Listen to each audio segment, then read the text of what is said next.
Hey, this is Rod Cleef, and you are listening to the Mailbox Money Show with Bronson Hill. All right, today I have my friend Bill Allen from Seven Figure Flipping, who's an author, who's had multiple books, former Navy pilot, and has done all kinds of different things. He's also got a company now. He's actually the CEO of one of Russell Brunson's companies that does his masterminds, his education. It's pretty amazing. And we get in a conversation today around personal life, on being driven as an entrepreneur, how you set up systems and processes, whether you're a passive investor or you're somebody who has a business. How do you manage the time that you have? How do you create these processes that allow you to live the life that you want? So let's jump in. Bill Allen, welcome to the Mailbox Money Show. How you doing today? I'm doing great, Bronson. Thanks for having me.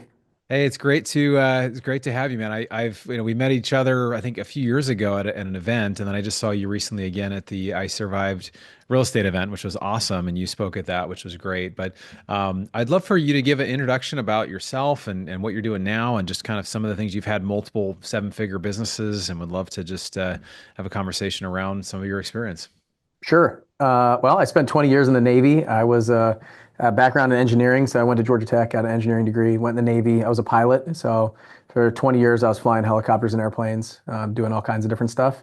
Always interested in saving money, so and trying to turn a dollar into $2. So I was investing in the stock market a ton when I was young, filling up my IRA, my 401k, that kind of stuff. And there was a point, like I didn't grow up in real estate, so my parents weren't involved. We had one house that we always owned, and we just lived in it. And that was it. So real estate, I started reading about it and hearing about it, and like that's the way to get wealthy. And I was like, man, I want to get wealthy.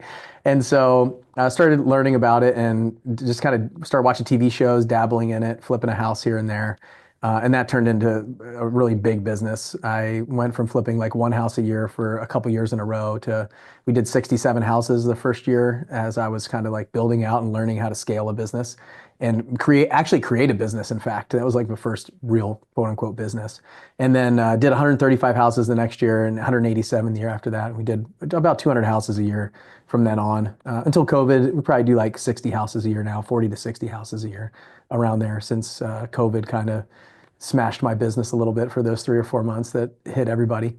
And then, I started, a coaching business and a couple other different companies. Really, like, I think everything that I do now, if I look at it, it kind of revolves around me raising money. So I have a partnership and a couple other real estate businesses, and I'm the money guy. So I'm like the guy that brings the capital to the deal, and other people usually bring the sweat equity and labor to it for the partnerships.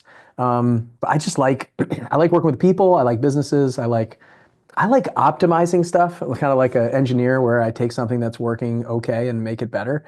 I'm probably really good at that. And Hmm. yeah, behind the scenes, I'm like more of a number two guy, even though I've had to step out in the spotlight to be the front of the house guy for the past, I don't know, 5 or 6 years in the coaching business and everything else. Yeah, yeah. So that's really interesting. And it's amazing. You mentioned a number of things that you've done. I know we'll kind of unpack your story a little bit here, but to flip 100 homes in a year, and tell me, like even now, 40 to 60 homes a year, do you have a full team kind of doing all this for you? How involved are you in that business, or is that just something that you're? I mean, that sounds like just like a day in, day out kind of thing. Like how much work is that for you, and how have you structured that? Yeah, let me clarify like exactly what it looks like because when you say flip, there's people are like, wait, this guy's like actually fixing up, 187 houses in a year, 200 houses in a year. So about 20% of that has almost historically always been flips, like actual renovation projects where we're fixing the house up, doing the work and putting it on the market and selling it. The rest of it, like the other 80%, 75 to 80% is wholesale. So we'll just Right. put under contract and then flip the contract to another investor. So really it's kind of like a widget punching machine. The way I look at it is so you build the manpower and personnel and the operational side of the business and then let it go. So I ran that company for years and years and years. I started in 2015.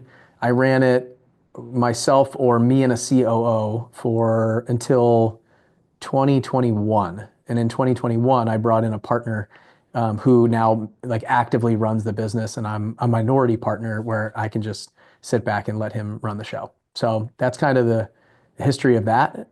And yeah, 200 houses, it's all systems and process. It really Yeah. just figuring out, um, how to build different checklists and things like that and put really good people. I found after that, once you get past two or three people, you're in a Yeah. leadership role, and leadership is That's the skill. Like if you can have leadership Yeah. skill, cast the vision, empower and encourage those people to make decisions. I think one thing that we did really well in the Navy, especially as a pilot, was we do this thing called scenario-based training. So anybody has done this who's law enforcement, military, doctors, lawyers, nurses, firefighters, police officers, those kind of folks, high risk profession. They do these scenario-based training conversations. And so we started implementing that from a very early time in my real estate business in our staff and our team. And so try to, put them in scenarios that they learn how to make decisions on their own so they don't have to ask you what they should do all the time.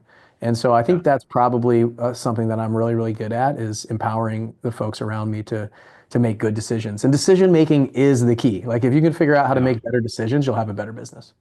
Well, it's really interesting too. I used to think I had to do everything, and I was a well-paid medical sales professional, and I was in that role where I was kind of like it was good because I was involved. I had to be involved in everything. And then as the last 4 or 5 years I've had a business, I've really had to work on the who, not how, and really having a self-managing company. And what does that mean, right? That your team is actually empowered to make decisions on your behalf when you're not there. Or, and if they make a mistake, you say, hey, let's talk about this or let's figure this out. But you realize at the end of the day, there's very few things that you or I have to do, right? There's very few things that actually someone else can come in and maybe do even better than you or I could do, right? And so it's really finding that out and helping people get in that seat. But I think that's awesome. Well, I had a friend had a pretty large business that did wholesaling in the Cleveland area. And I know it was a lot of transactions, a lot of, like you said, once you get those systems and processes set up, it is something that has been really helpful. For someone, let's say, who has a business or is in the business, and Michael Gerber would say, "Don't work in your business, work on your business."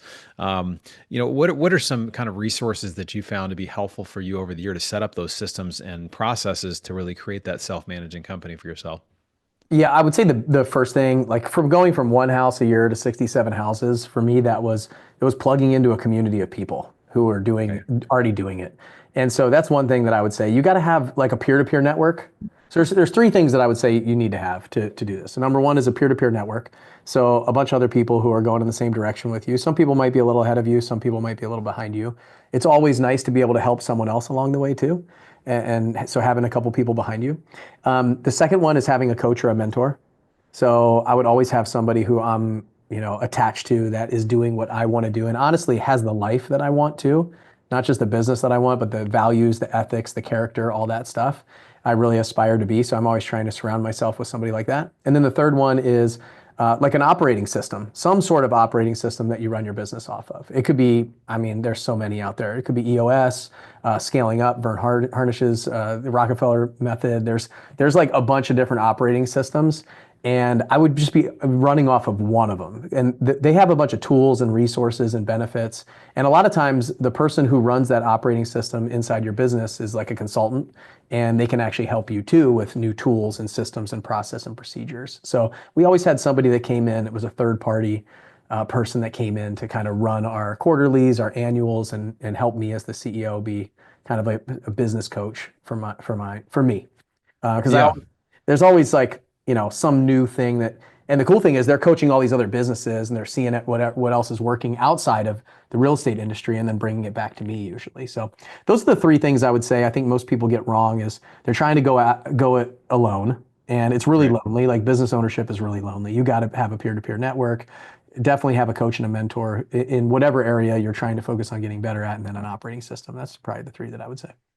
Yeah. When you were sharing, I think we were talking in person or you were sharing from the stage. You mentioned the book Extreme Ownership.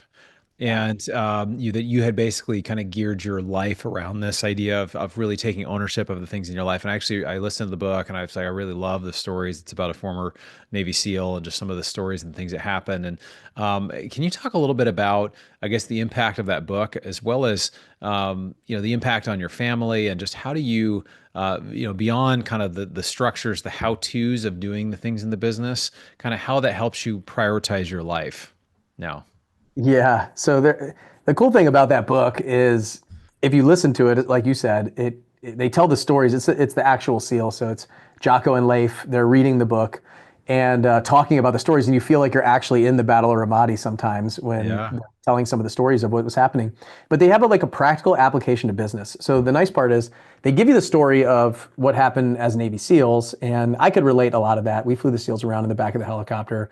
I have a lot of really cool like military stories for me, but then taking that and saying all these things that I learned in the military, this is the application of business. Because until I read that book, there were some things I just couldn't put my finger on how the civilian world was not aligning with the things that I was used to in leadership and even management inside the military.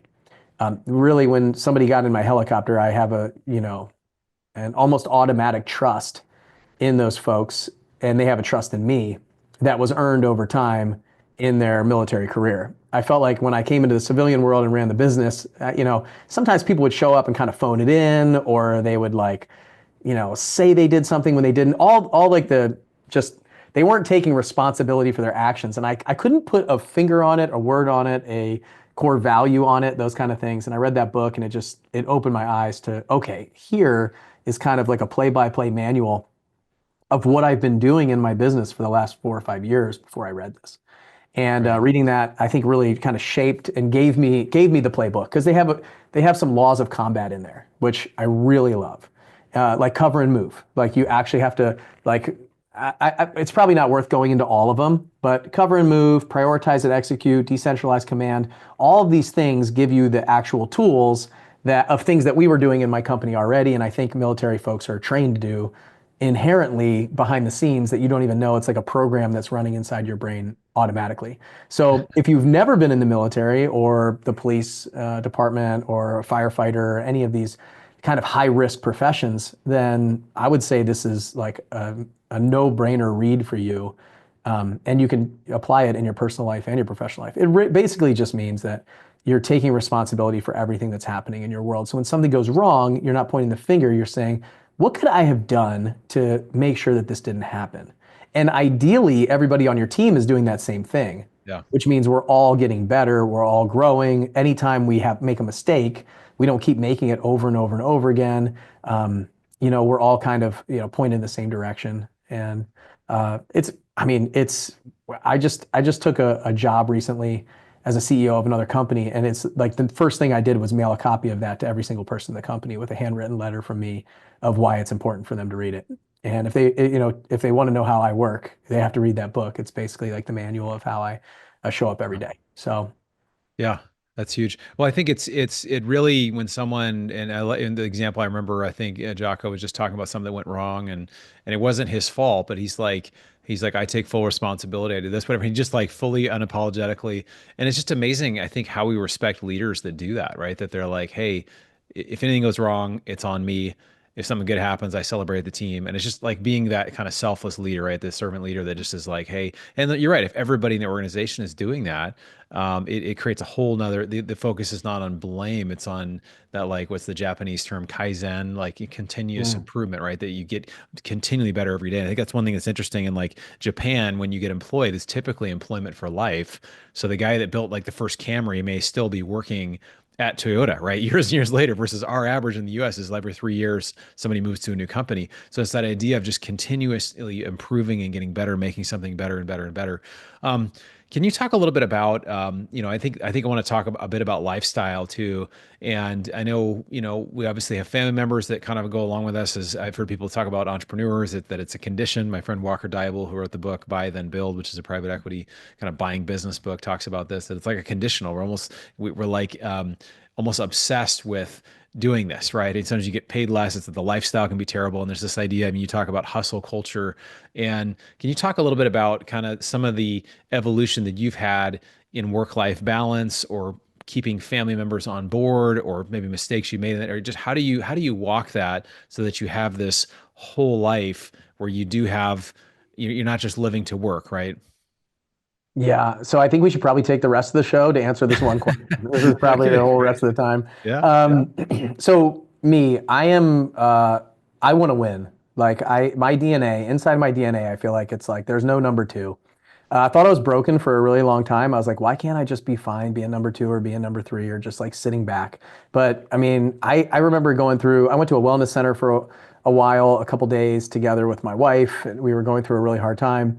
And I remember the guy there going, you know what, you should do some research on like what you were like as a kid. Were you always like this? And I was like, well, okay. I called my parents and my mom was like, you would not let me put away your clothes because I did it wrong. And so like, I was like, why'd you guys push me so hard? They're like, what are you talking about? We didn't push you. You're the one who wanted to play soccer all night. You're the one who wanted to be number one. You're the one who wanted to go be all state and go become a pro soccer player, all the stuff that you wanted to do when you were a kid. They're like, we just let you do it. We didn't push you to be hyper competitive. You just were. And so, inside of that, like understanding who you are, I think is the first step and knowing all this. I feel like in the military, I was kind of like this like closet entrepreneur. Like as a kid, I did all these entrepreneurial activities, but in the military, I didn't, and then when I started flipping houses and building this business, I got kind of like semi addicted to it. Yeah. You mentioned like hustle culture and stuff like that. Like I don't intentionally like work all the time. I just love to. Like I really do like it. Now the challenge that brings is not everybody agrees with you. Not everybody wants to do that. Not everybody is like you. And so you have two choices. You can either surround yourself only with people that are like you, that want to do all the same things that you do. And that's going to get old real quick. And the second one is to just say, okay, I'm going to turn this completely off. Like you see the people who like go on like they sell their business and they just like retire for the rest of their life.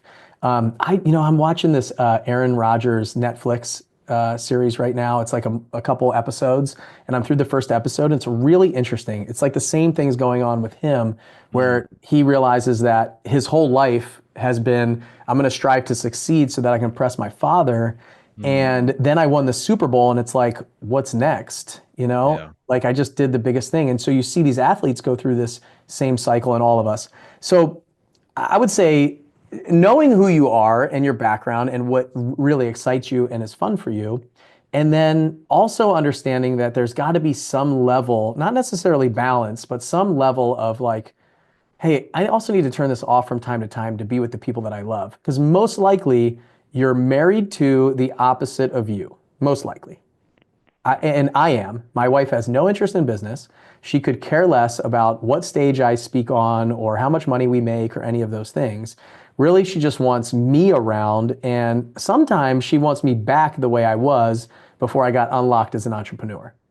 And so that is a really hard struggle in my life of me wanting to go take over the world and my wife caring less about what we're doing. And really, she just wants me to help her put the kids to bed at night and turn my brain off and be present, which is almost impossible. Like I would say it's borderline impossible, like really close to impossible.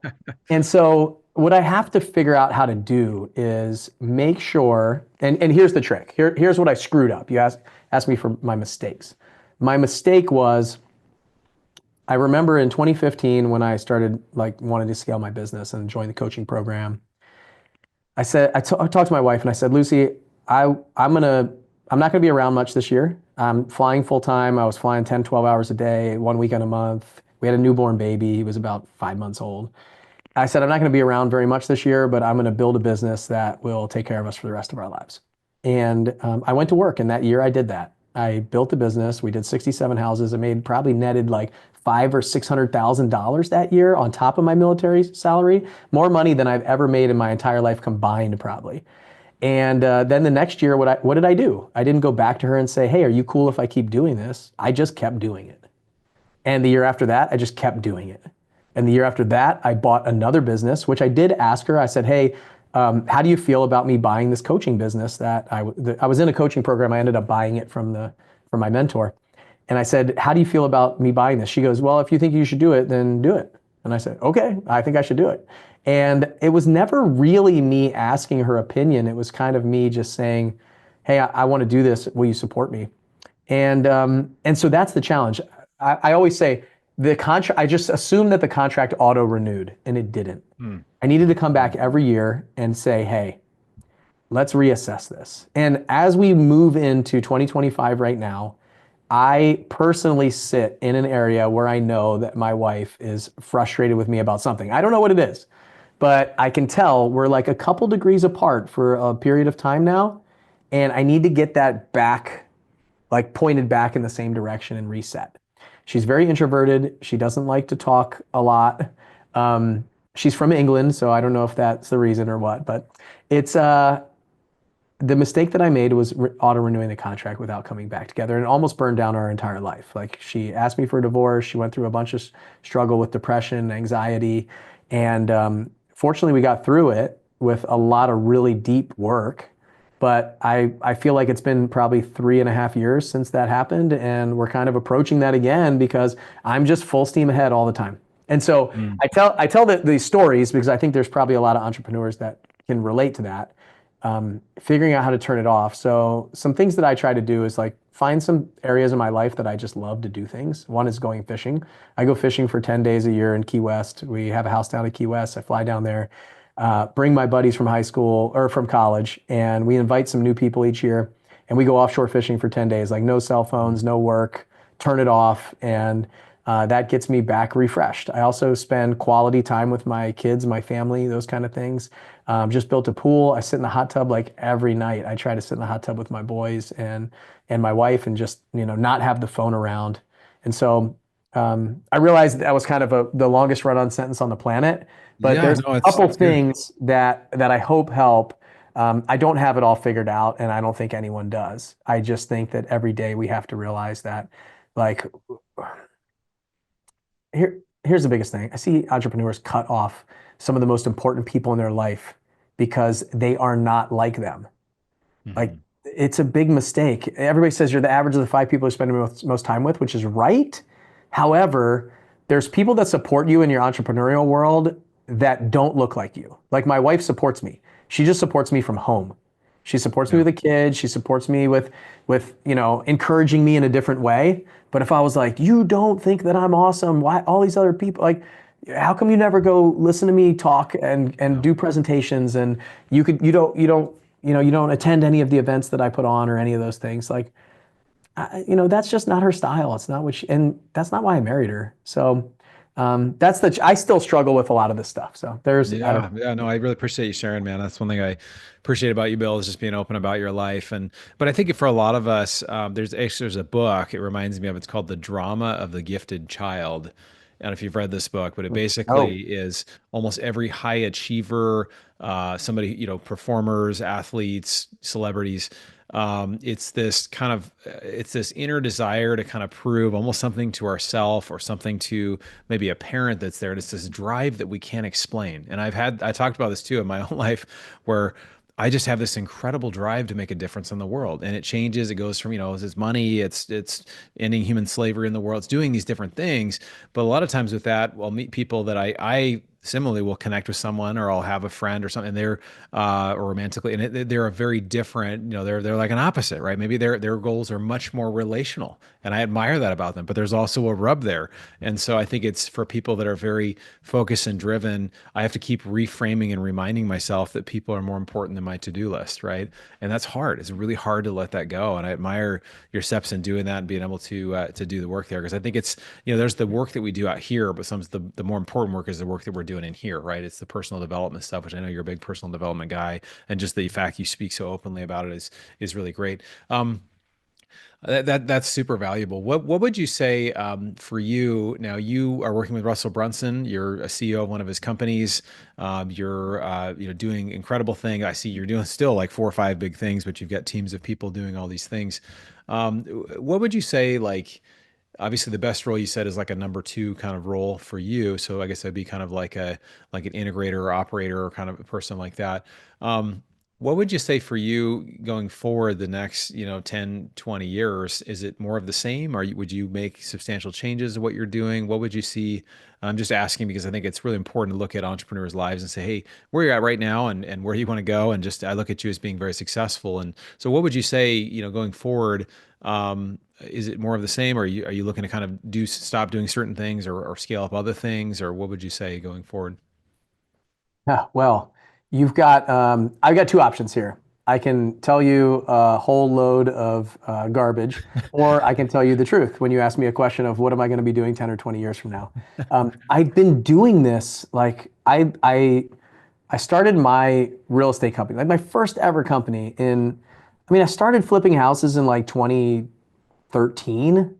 but I really started kind of scaling up business in 2015. So I'm moving into my 10th year. So if somebody asked me what I'm going to be doing 10 years from now, I have no idea. I am the worst at this. The only reason I actually build a 10-year plan on paper, and I don't think my employees will listen to this, but some of them might, is because of them. Like they need stability. Like my team members, my employees, my staff, they need a 10-year, 20-year vision. They need to know that the company is going to be around 20 years from now. However, I live in like maybe 3 years. Like maybe I look out 3 years, 1 year. Um, I kind of love the fact that I have a lot of freedom right now to basically just decide to do whatever we want to do and not have to tie myself to a 10-year or 20-year vision, which is what I really love about being an entrepreneur. After 20 years of, military paychecks and stuff, of being told what to wear and where to go and when to take vacation and asking permission for that. So honestly, I don't know. I think, and I'm totally fine with that. And there's a lot of people that might be like, you have to have that, or, what are you talking about? And I'd say I have the freedom now in work-life balance and time and money and those kind of things to basically decide what I want to do. And I know that's probably not the most popular answer, but I kind of, there's like three. You've probably read Good to Great from Yeah. Good to Great, Jim Collins, and he's got the hedgehog concept in there. He calls it, and it's kind of the same structure as that. I look at like what am I like insanely passionate about? Like I could wake up every day, kick the sheets off my bed, and go do it for free. Like I would do this thing for free. I love it. I could spend every waking moment doing it. The second piece is like I'm really good at it. I'm probably, I don't know, top 10% in the world, maybe the best in the world at it. Like it's something that I'm really good. I can do it in my sleep. I can do it way easier than you, Bronson. And then the third piece is it has the opportunity and ability to make me some money when I do it. So if those three things overlap, that's kind of where I say yes. And I feel like I have an attention span of like 3 to 5 years. So what I'm really enjoying right now is like you mentioned the CEO job, like the number 2 job behind Russell. I'm really enjoying this right now. And I really think there might be something there where I continue to do something like that, or maybe I get a business, because consulting has always been a challenge for me. When I consult with a business, they never do what I say. Like I'll write a report, I'll come in, I get paid a bunch of money, write a report of all the things they need to fix, and then they never do any of it. Any of it. So I'm like, was that even worth it? Are they pissed at me? But I found this thing which is more like consulting plus implementation, which I'm really enjoying doing right now. I consulted with them and I was like, I looked at the entire business and I was like, I can actually make this company a lot more money by Yeah. implementing systems and process and changing some things. And then I don't know, maybe the answer is I can put somebody in place and then I can go do that Yeah. again. Yeah. Maybe the next year or again the next year or again the next year. And I don't even know if that's what I'm gonna do, but it's kind of like in the back of my head, like, you know what?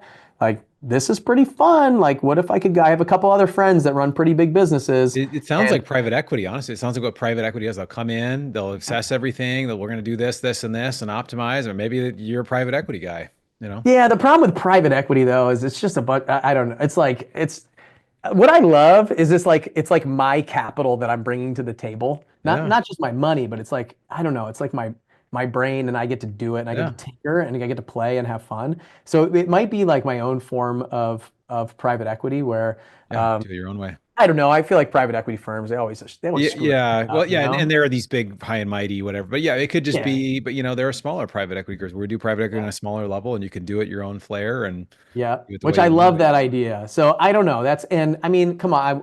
I want to buy the 3 acres right next to my office building here and build a 15,000 or a 55,000 square foot pickleball facility where all these Love it. investors can come play pickleball right next door and we can Yeah. do some conferences. And then, Love it. I'm renovating my farmhouse and building a wedding venue over there. And I'm trying to just have a little bit of fun. And I have an Yeah. airplane. I love to fly it around. I have no idea. I have a vision of having a bigger, faster one, but that takes more money and more pain and more headaches. So, and my kids are starting to get a little older. So the cool thing is, 10 years from now, my kids will be almost out of the house.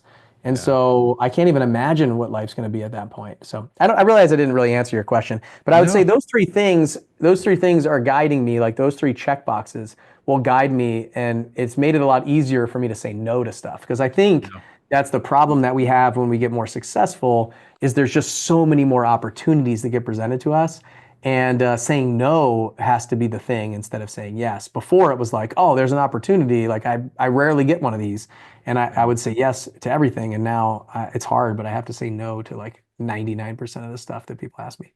Yeah, exactly. No, that's well, and that is absolutely true. Is we got to get better at saying no to things. And anybody who's a high achiever and does amazing things typically says no to almost everything. And so it I'm can be so bad at challenging, but that. it's well, but it's good. It's good to figure out, and I always try to figure out, okay, I'm going to add more in. I need to take something out, and what is that? Is this worth taking out? And it's challenging. So, well, Bill, I appreciate what you shared today. I think this is really good. Hopefully, anybody listening got a lot out of this. I think that it's not just the lessons, as an investor or an entrepreneur or founding companies or in the military, but it's also it's the personal life. It's the things that you share, and I think it's so important to check in with the people that are really supporting us relationally or with our kids or in other areas of life. It's so important to make sure we're keeping the main thing. So awesome. Well, how can people hear about it? You're doing deals, you're raising money. How can people reach out if they want to connect with you on some of the stuff that you're working on? Yeah. Well, I own a company called Seven Figure Flipping. So that's a, coaching business. We do events and stuff like that in the single family world. So that's sevenfigureflipping.com. And then me personally, probably Instagram is the best. I'm not that huge on there yet. So I still answer my own DMs and stuff. So that's Bill Allen, REI.